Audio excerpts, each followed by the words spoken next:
اتنی جوان ہم نے کتنی مشکل سے پڑھائے، اس پر کتنے خرچے ہوئے، کسی کے پاس جواب ہے؟ دے گا جواب؟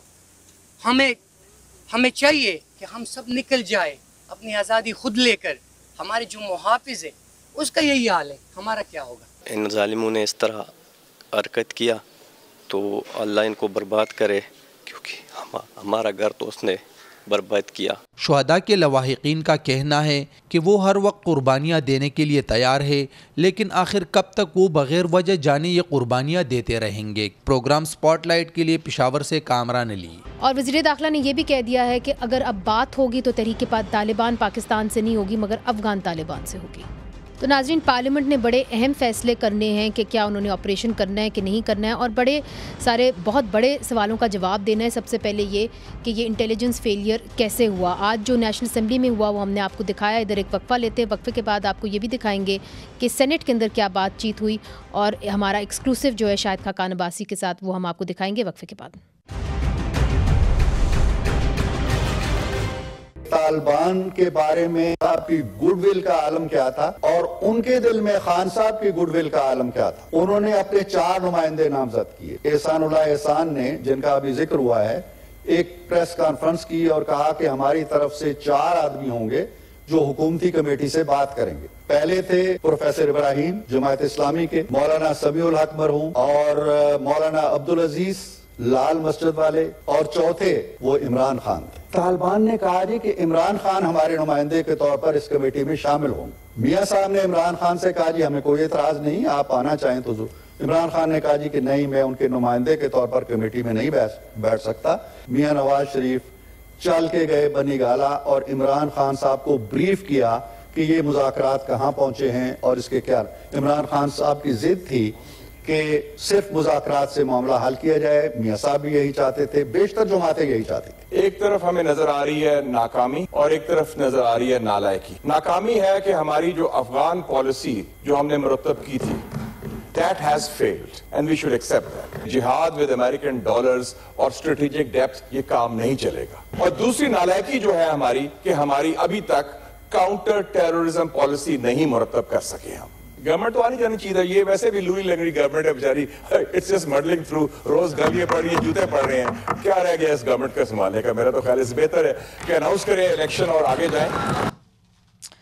ویلکم بیک ناظرین. آج سینٹ کے اندر جو پشاور میں ہونے والا خود کچھ دھماکہ ہے اس کی گونج سنائی گئی، اور پاکستان مسلم لیگ نون کے اپنے ہی سینیٹرز یہ کہتے ہوئے نظر آئے کہ انتخابات کا اعلان جلد کر دیا جائے گا. جبکہ نون لیگ کے سینئر نائب صدر شاہد خاقان عباسی صاحب جو سابق وزیر اعظم بھی ہے، پارلیمان سے نالاں ہو کر ملک بھر میں ری امیجن پاکستان کے نام سے سیمینار کر رہے ہیں، جس کے 2 ایونٹس ہو چکے ہیں، ایک کوئٹہ میں اور دوسرا پشاور میں. پاکستان کو دوبارہ تصور کرنے کی اس کاوش میں ان کے ساتھ سابق سینیٹر مصطفیٰ نواز کھوکر، نون لیگ کے سابق وزیر خزانہ مفتاح اسماعیل، پیپلز پارٹی بلوچستان باپ کے لشکر رسانی اور حمید گل کے بیٹے عبد الگل بھی شامل ہوئے تھے. آخری جو ان کا ایونٹ تھا. اس وقت ہمارے ساتھ موجود ہیں نون لیگ کے سینئر نائب صدر اور سابق وزیر اعظم جناب شاہد خاقان عباسی صاحب. بہت بہت شکریہ جی آپ نے ہمیں جوائن کیا. سر، یہ جو دہشت گردی کی جو لہر ہے اس کے اوپر تو ہم آئیں گے جی. مگر جو ری امیجن پاکستان کی بات آپ نے کی، آپ کے اب 35 سال کا کریئر ہے، آپ وزیر اعظم رہ چکے ہیں اس ملک کے اندر، اور پارلیمنٹ کے اندر آپ نے جو بڑا مشکل وقت تھا، آمروں کی جیلیں آپ نے کاٹی ہیں، تو ری امیجن پاکستان آپ پاکستان مسلم لیگ نون کے ساتھ کیوں نہیں کر پا رہے؟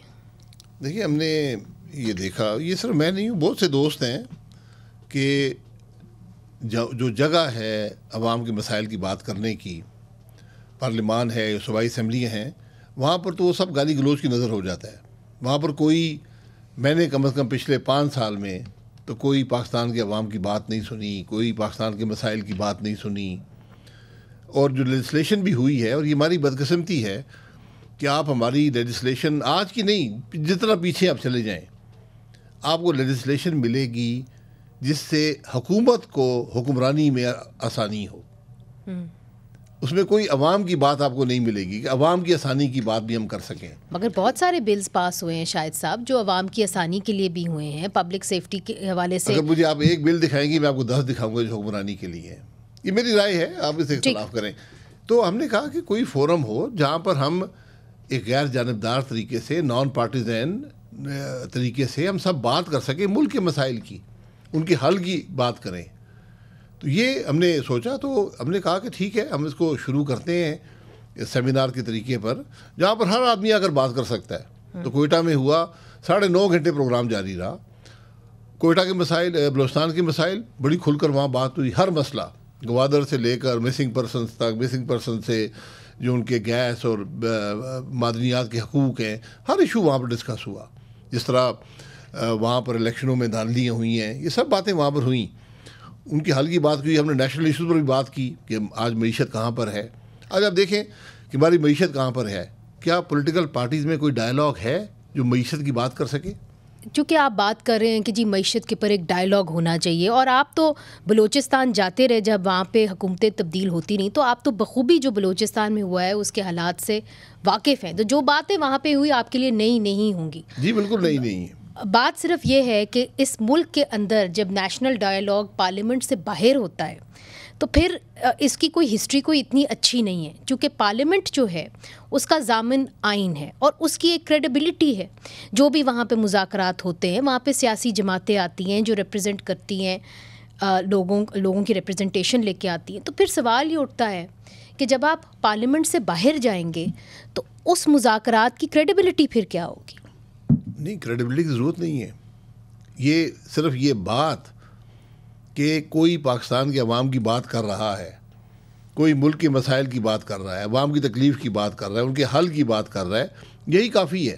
ہمیں کریڈیبلٹی نہیں چاہیے. ہم نے کوئی فورم نہیں کریٹ کرنا کہ جہاں سے ہم کوئی نیا پولیٹیکل راستہ اپنائیں گے.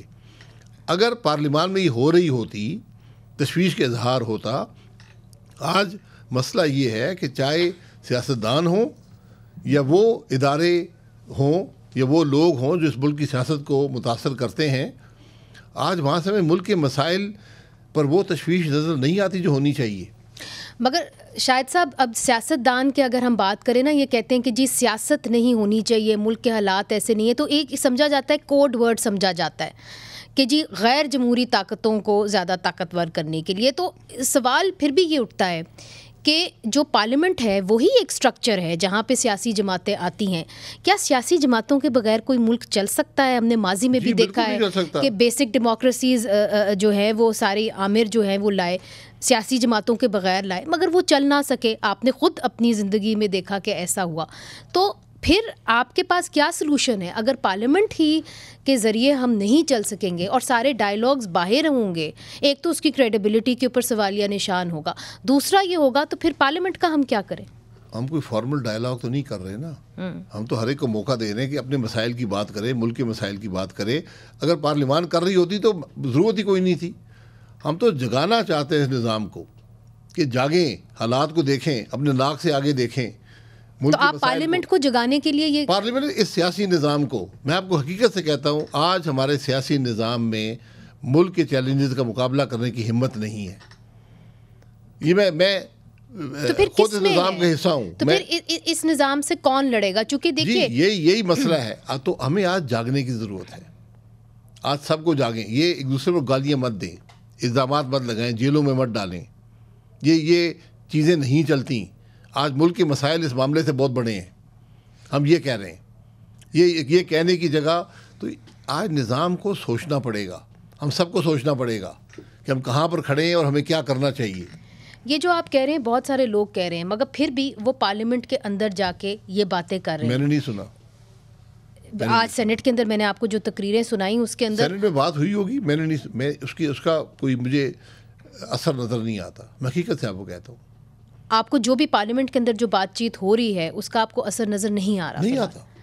کیا پولیٹیکل لیڈرز جو ہیں وہ ایک دوسرے سے تعاون کر کے ایک دوسرے کی بات سن کر ملک کے مسائل کی بات کر رہے ہیں؟ دیکھیں آپ ایک ٹاپ ٹیئر پولیٹیشین ہیں، تو جب آپ یہ بات کرتے ہیں کہ جی ہمیں پارلیمنٹ سے کچھ نہیں مل رہا، جو سیاسی لوگ ہیں تو یہ واقعی میں بڑا لمحہ فکریے کی بات ہے سب کے لیے کہ جی ٹاپ ٹیئر کے جو اس ملک کے وزیر اعظم رہ چکے ہیں وہ یہ کہہ رہے ہیں کہ یہ جو پارلیمنٹ ہے یہ کہیں نہیں جا رہی.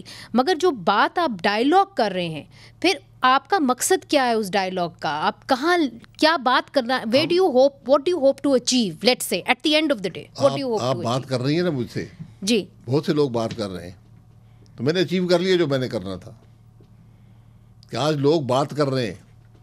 میں ابھی نیچے لوگوں نے پوچھا, اسمبلی میں تھا, میں اسمبلی کے باہر لوگوں نے پوچھا کہ جناب یہ بہت اچھا قدم ہے, یہ بات ہونی چاہیے, ملک کے مسائل کی بات ہونی چاہیے. یہی ہمارا یہی مقصد تھا, مقصد حل ہو گیا. چونکہ کچھ کیسا رائیاں بھی ہوتی ہیں کہ جی ایک ٹیکنوکریٹک سیٹ اپ کی بار بار بات کی جاتی ہے کہ جی ٹیکنوکریٹک سیٹ اپ آ رہا ہے, اور ہم نے دیکھا ہے کہ جب نیشنل ڈائیلاگ کی بات کی جاتی ہے اور پارلیمنٹ سے باہر کی جاتی ہے تو پھر یہ ایک امیج جاتا ہے کہ جی ہو سکتا ہے کہ ایک نیا قسم کا جو ہے ایک نئی ایکسپیریمنٹ, ایک نیا فارمولا ٹیسٹ ہونے جا رہا ہے. کیا آپ سمجھتے ہیں کہ ایسا ہی کچھ؟ نہیں, ہمارے پاس کوئی فارمولہ نہیں ہے, نہ ہم کسی فارمولے کا حصہ ہیں. ہمیں معاف کریں, جو فارمولے بناتے ہیں وہ فارمولے بناتے رہیں. اور ہم نے صرف ملک کے مسائل کی اور اس کے عوام کی بات کی ہے, معیشت کی بات کی ہے, ملک کے جو چیلنجز ہیں ان کی بات کی ہے, اور کوشش کی ہے کہ لوگوں کو تھوڑا اکسائیں, جگائیں کہ یار کچھ سوچو اس بارے میں. جو ملک کی معاشی صورتحال ہے, آپ سمجھتے ہیں کہ اس کا حل جو ہے وہ پارلیمنٹ کے اندر نہیں موجود؟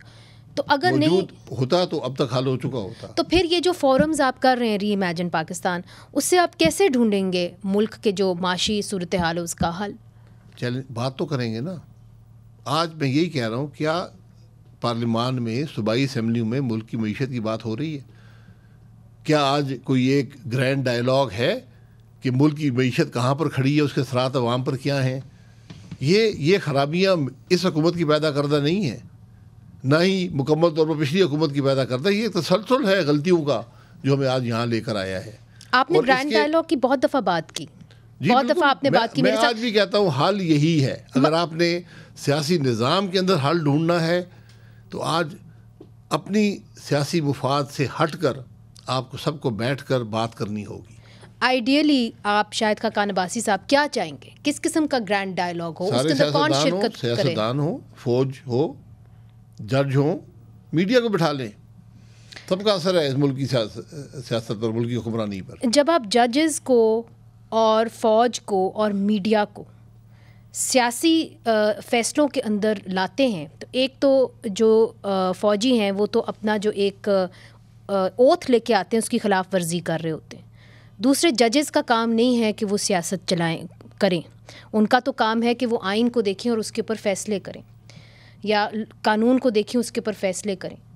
تو آپ کو لگتا ہے کہ آپ معاملات کو اور کنفیوز کر دیں گے, الجھا دیں گے؟ میں ان کو سیاست نہیں لا رہا, میں ان کو ملک کے مسائل کے بارے میں بتا رہا ہوں, اور وہ اس میں شامل ہیں, ان کے اثرات ہیں اس ملک کے. جو فیصلے وہ کرتے ہیں, جج جو فیصلہ کرتا ہے ملک کے حالات پر اثر انداز ہوتا ہے. غلط فیصلہ کرے گا منفی اثرات ہیں. میں فیصلوں کے نام لینے شروع کروں؟ آپ خود وکیل ہیں, میں نام لینے شروع کروں؟ میں ویسے وکیل نہیں ہوں, صحافی ہوں ابھی فی الحال. جی وکیل بھی ہیں نا. نہیں, وکالت چلے, وکالت چلے, آپ کی شوہر وکیل ہے, چلے میں اثر ہوتا ہے نا. آج ان کو بھی سمجھنے کی ضرورت ہے کہ ملک کہاں پر کھڑا ہے. مگر سر ہمارے ججز اگر سیاسی فیصلے کرنے لگ جائیں تو پہلے جو کیے تھے وہ اتنے خراب تھے, تو اب تو ستیہ ناش ہو جائے گا ملک کا. تو میں یہ کہہ رہا ہوں, ججوں نے سیاسی فیصلے کیے ہیں نا. تو میں سیاست کا دعوت نہیں دے رہا, میں کہہ رہا ہوں کہ ملک کے مسائل کو سمجھیں. آپ کے فیصلے جو اثر انداز ہوتے ہیں ملک کے مسائل پر, ان کو سمجھیں. میں فوج کو کہتا ہوں کہ آپ حکمران رہے ہیں اس ملک میں آدھا عرصہ, 40 سال کے قریب. آپ کا اثر بالواسطہ بلا واسطہ رہا ہے. 2018 کے الیکشن اس کی بدترین مثال ہے. تو آج بھی فوج کا اثر ہے ملک کے معاملات پر. آئین کے اندر ہو باہر ہو, فیصلہ آپ کر لیں. ہم آئین کے دائرے کے اندر رہ کر حل ڈھونڈنا چاہتے ہیں. آئین تو یہ کہتا ہے کہ فوج مداخلت نہیں کر سکتی سیاست کے اندر, اور ججز کا کوئی کام نہیں. لیکن آئین کہیں یہ نہیں کہتا کہ فوج اور جج بیٹھ کر ملک کے مسائل کے بارے میں بات نہیں کر سکتے. فیصلہ کس نے؟ کوئی رکاوٹ نہیں ہے, ہم فیصلے نہیں کر رہے. فیصلہ کون لے گا؟ کیا چیز؟ یہ فیصلے کون کرے گا؟ یہ آپ بیٹھ کے جب بات کریں گے, آپ مسائل کا حل ڈھونڈیں گے. ہم کسی پر الزامات نہیں لگاتے. آپ بیٹھ کر ملک کے مسائل پر, چونکہ سب اثر انداز ہوتے ہیں, اگر آپ کا اثر نہ ہوتا میں آپ کو دعوت نہ دیتا. آپ بیٹھیں, حالات کو سمجھیں, چیلنجز کو سمجھیں, اور پھر جو بھی آپ کا رول اس کے اندر ہے اس کو ادا کریں. اس کے علاوہ کسی اور کے پاس حل ہے میں اس کے ساتھ جانے کو تیار ہوں. آپ کی اپنی پارٹی کے اندر کچھ ایسے لوگ ہیں جو سمجھتے ہیں کہ نہیں یہ درست بات ہے اور اس طرح کا ایک گرینڈ ڈائلاگ ہونا چاہیے جس کے اندر فوج کو بھی شامل ہونا چاہیے اور میڈیا کو بھی ہونا چاہیے اور ججز کو بھی ہونا چاہیے؟ میں نے کسی سے بات نہیں کی. میں تو ٹی وی پروگرام میں آپ نے سوال کیا تو میں نے کر دیا ہے. میرے پاس تو یہی حل ہے. مجھے جو نظر آتا ہے کہ جب تک وہ تمام سٹیک ہولڈرز جو اس ملک کے معاملات پر اثر انداز ہوتے ہیں اکٹھے نہیں ہوں گے. آج غیر معمولی حالات ہیں. آپ کی تاریخ میں اتنے غیر معمولی حالات کبھی نہیں ہوئے. انٹرنل چیلنجز ہیں, اکنامک چیلنجز ہیں, ایکسٹرنل چیلنجز ہیں اور بہت گہرے چیلنجز ہیں. مگر ایونچولی تو ملک کو پارلیمان نہیں چلانا ہے اور وہ تبھی ہوگا جب الیکشنز ہوں گے. چلائے گی پارلیمان تو نہیں چلا سکی نا. آپ نے جتنا مسخ آپ سمجھتے ہیں پارلیمنٹ کا کوئی متبادل ہونا چاہیے؟ آپ نے نظام کو اتنا مسخ کر دیا ہے کہ پارلیمان اب مفلوج ہو چکی ہے. سیاسی نظام مفلوج ہے. آج حل نہیں دے پایا آپ کو. اس لیے جو بھی اثر انداز ہو رہا ہے ملک کے معاملات پر, چاہے وہ فوج ہو یا جوڈیشری ہو, ان کو معاملات کو سمجھنے کی ضرورت ہے. ہمیں اپنے ناک سے آگے دیکھنا پڑے گا. میں صرف یہ مگر ٹھیک ہے, میں آپ کی بات سمجھ گئی ہوں, مگر پھر ظاہر ہے فیصلے تو لینے ہوں گے اور فیصلے جو ہیں وہ ایونچولی سیاست دانوں نے لینے ہیں. یہ کچھ خبریں بھی چھپی, فیصلے اگر ایک دوسرے کے مشورے سے کر رہے ہیں تو بہتر فیصلہ نکل آئے گا. مشاورت نہیں ہو رہی. آپ چاہتے ہیں کہ مشاورت ہو. مشاورت نہیں ہے, اثر سب کا ہے. یہ ممکن نہیں ہے کہ اختیار آپ نے رکھا ہوا اور ذمہ داری میری ہو. مگر میں پھر بھی سمجھنے سے قاصر ہوں کہ ججز جن کے کوڈ میں یہ بھی ہے کہ آپ کسی سیاسی فنکشن کو اٹینڈ بھی نہیں کر سکتے, وہ کیسے آ کے اس طرح کی ایک سیاسی محفل میں بیٹھیں گے؟ وہ جنرل جن کو ہم کہہ کے تھک گئے ہیں کہ آپ سیاست میں مداخلت مت کریں, وہ کیسے آ کے ایسی سیاسی محفل کے اندر بیٹھیں گے؟ کیا یہ جمہوریت کے لیے اچھا ہوگا؟ کیا یہ جمہوریت کے لیے صحیح ہوگا؟ اور کیا پھر سیاست دان جو ہیں وہ ایک طریقے سے اپنی گت واپس ان کے ہاتھوں میں نہیں دے رہے ہوں گے جو بار بار کھینچتے ہیں؟ میں اختیارات دینے کی بات نہیں کر رہا. اختیارات مجھے آئین دیتا ہے. میں ان فیصلوں کی بات کر رہا ہوں جو ملک کے حالات پر اثر انداز ہوتے ہیں, کیونکہ آپ کو سمجھ نہیں ہے کہ ملک کے حالات کیا ہیں. میں معذرت سے کہوں گا, اگر نواز شریف کی حکومت ہم نے اس لیے توڑی, ایک چلتی ہوئی حکومت جو مسائل حل کر رہی تھی کہ تم نے بیٹے سے فیس نہیں لی تھی, اس پہ ہم نے ملک کی حکومت توڑ دی. اس کا اثر ملک پر ہوا یا نہیں ہوا؟ ریکوڈی کے فیصلے کا اثر ہوا یا نہیں ہوا؟ جو آپ نے الیکشنز میں فیصلے کیے ہیں کہ ان کا اثر ہوا یا نہیں ہوا؟ یہ دور انصاف کے نظام کا اثر ہوتا ہے ملک پر یا نہیں ہوتا؟ جو کچھ نیب نے کیا ہے, اب ریلیف نہیں دے پائے, کیا اس کا اثر ہوتا ہے یا نہیں ہوتا؟ اس طرح فوج کے معاملات ہیں, کیا 2018 میں الیکشن چوری ہوئی یا نہیں ہوئے؟ میں اس بات کو چھوڑ دیں کس نے کیا کیا, وہ تاریخ کا حصہ ہے. آپ ان اثرات کو زائل کرنے کی کوشش کریں. آج آپ کا ملک مشکل میں, آج عوام تکلیف میں, اس بات کو سمجھیں. شاہد صاحب, آپ صرف پارلیمنٹ سے تو نالا نہیں ہیں. ہم نے دیکھا ہے کہ پاکستان مسلم لیگ, میں پارلیمنٹ سے بالکل نالا نہیں ہوں. میں نے پارلیمنٹ کے حقائق کا ذکر کیا ہے. میں پارلیمنٹ کا حصہ ہوں. اگر پاکستان مسلم لیگ نون کی طرف بھی آ جائیں تو ایک خبر چھپی, اس کے اندر لکھا گیا کہ مریم نواز صاحبہ اب جب واپس آ گئی ہیں کہ نواز شریف صاحب نے یہ کہا ہے کہ مریم نواز صاحبہ کو جو بھی آپ کی پریشانیاں ہیں, جو بھی آپ کی ناراضگی ہے, اس کو دور کرنے کا کہا ہے. میں خبریں نہیں پڑھتا, یقین کریں. مجھے پتا ہے آپ خبریں نہیں پڑھتے ہیں. یہ میری جماعت ہے, میں اپنی جماعت سے کیسے ناراض ہو سکتا ہوں؟ 35 سال مجھے اسی جماعت میں ہوئے ہیں. میں ناراضگی کی بات نہیں ہے. سیاست کا ایک معیار ہوتا ہے, سیاست کا ایک طریقہ ہوتا ہے. آپ کا اختلاف کیا ہے؟ میرا کوئی اختلاف نہیں ہے. ان کے ساتھ کوئی اختلاف اظہار کیا ہے. اور آپ سمجھتے ہیں, جب آپ کہتے ہیں آپ نے اختلاف کا اظہار کیا ہے, میں نے نہیں کیا. میں نے کیا کبھی نہیں کیا. اختلاف ہے ہی نہیں تو اظہار کیا کروں گا؟ کیونکہ اب دیکھیے مریم نواز صاحبہ کو ایک بہت امپورٹنٹ جو کام ہے وہ سونپ دیا گیا ہے, وہ پارٹی کی چیف آرگنائزر بن گئی ہیں.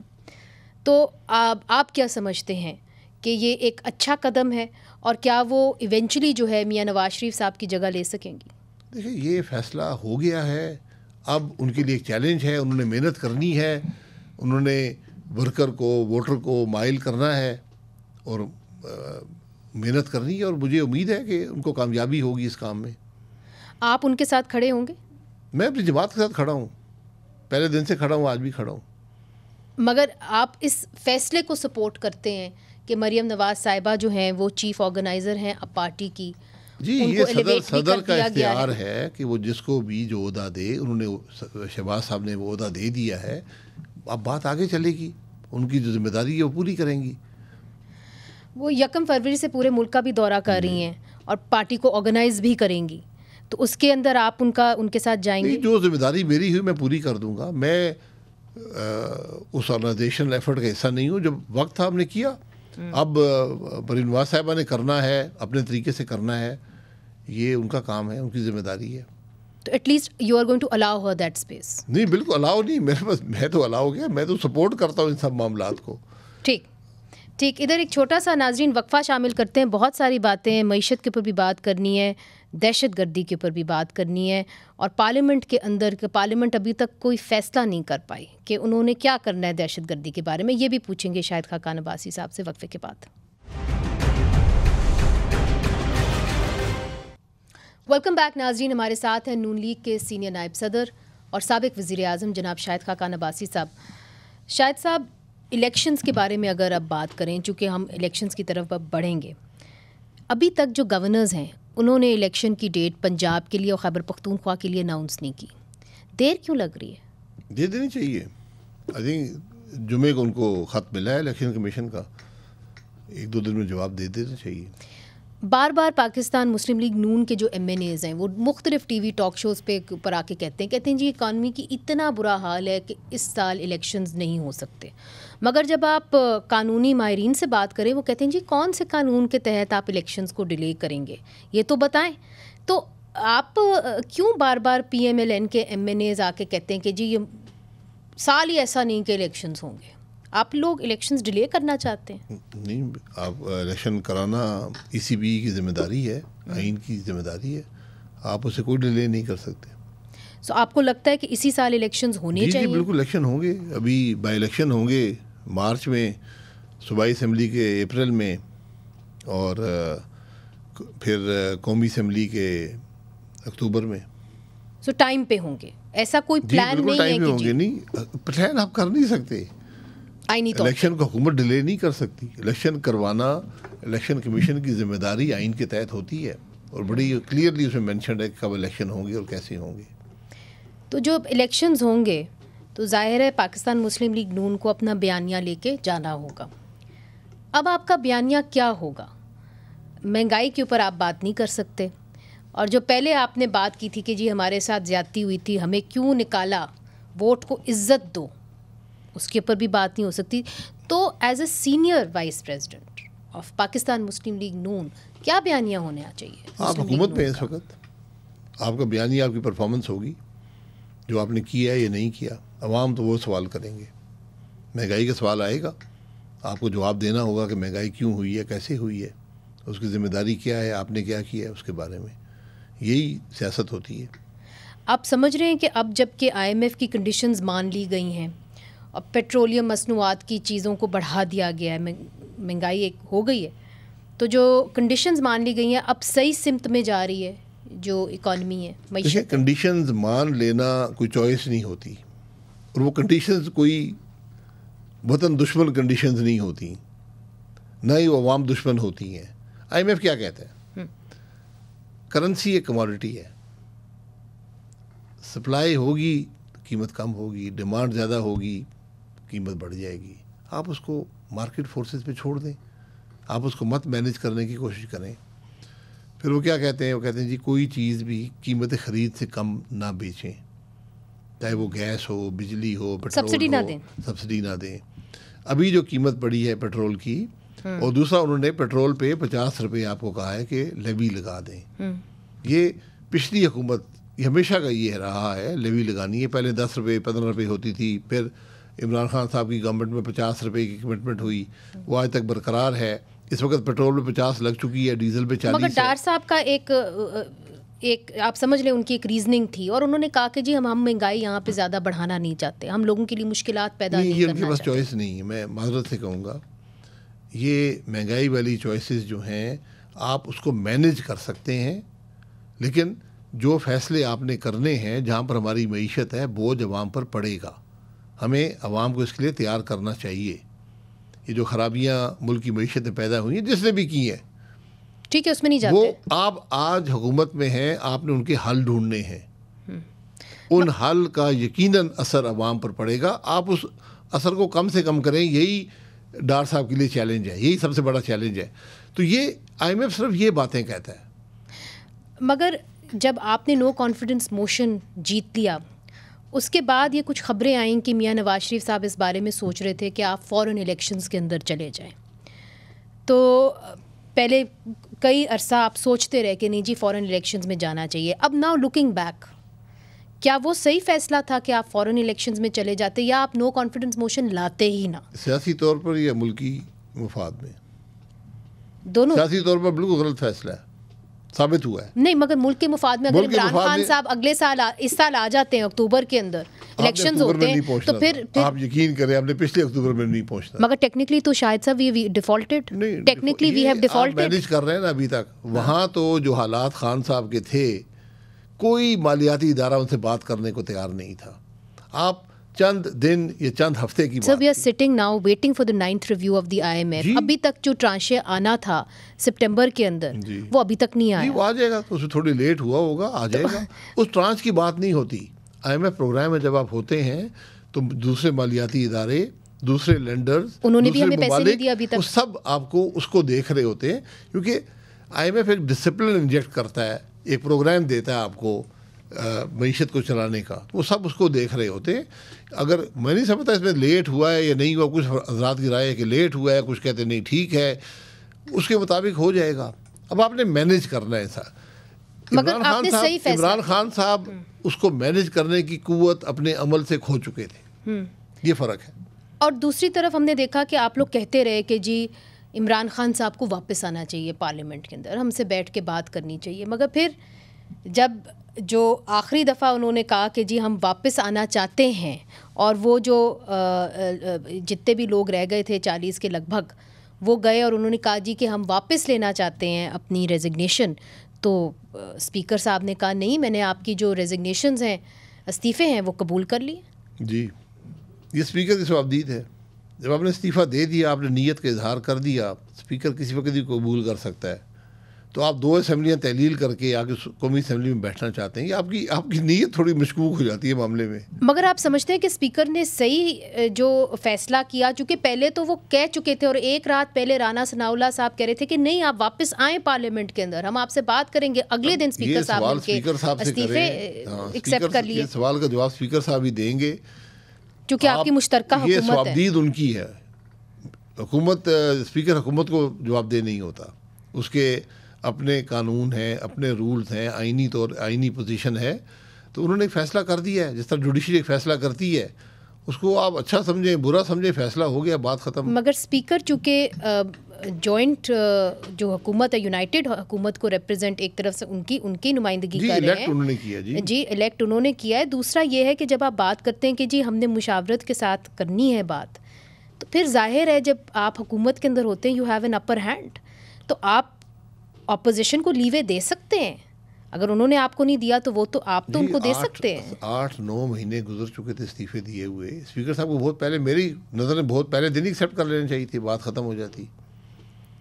اچھا، دوسری طرف آپ نے اشارہ بھی کیا کہ یہ جو سیڈیشن کے کیسز ہیں یہ نہیں بننے چاہیے تھے. ابھی فواد چودھری صاحب کے اوپر بنا ہوا ہے. کیس بنا ہے جی؟ فواد چودھری صاحب کے اوپر بنا ہے جی سیڈیشن کا کیس، جو الیکشن کمیشن کے حوالے سے دفعہ مجھے نہیں پتا. سیڈیشن کا یہ بغاوت کا کیس ان کے اوپر بنا ہوا ہے، اور بھی ہیں اس کے اوپر، مگر ایک سیڈیشن کے کیس ہم بھی بڑے بنے ہیں، ان میں کوئی جان ہوتی نہیں ہے.